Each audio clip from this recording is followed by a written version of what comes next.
So you know there's that saying, do what you love and you'll never work a day in your life? I used to believe that saying, and maybe you do too. But now I call BS on it because I dreamed of becoming a doctor for over a decade and I became a doctor. I absolutely loved the work, loved the patients, loved the intellectual stimulation, loved all of it.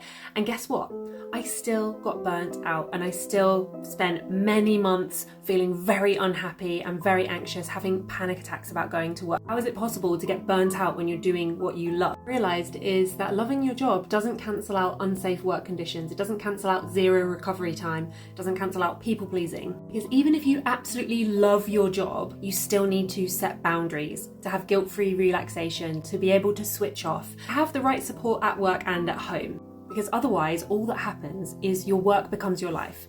It takes over your identity and it actually starts to eat you alive. Now you might say, Sarah, that sounds really dramatic, but that's how it felt for me at the time when I was going through burnout. And if you're going through burnout at the moment or you've been through it before, you will know exactly what I mean. So here are 3 quick fixes that actually help. So number 1 is create space in your life. Get rid of anything on your calendar that feels like an energy drainer. Stop doing things that you hate. You only have a limited amount of time and energy. Delegate, outsource, do whatever you can to take things off your own plate. Number 2 is treating your self-care like it's a full-time job, because you do need to take the best possible care of yourself. When you're working in a really intense job like in healthcare, you really need to be looking after yourself in the best way possible. I call this exquisite self-care, so really honing in on your body and your mind's needs.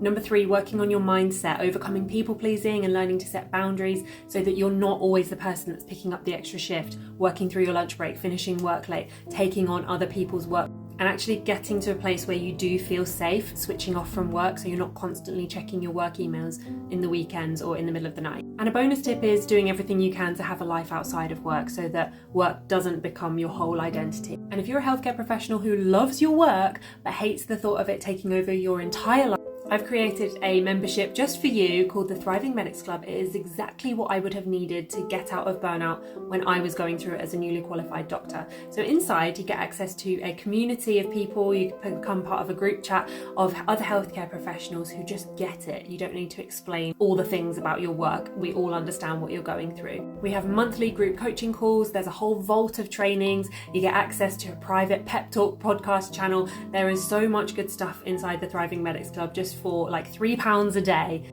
So if you want me to save you a spot, comment the word Thrive and I will send you the link. I'm Dr. Sarah. Follow for more burnout recovery tips.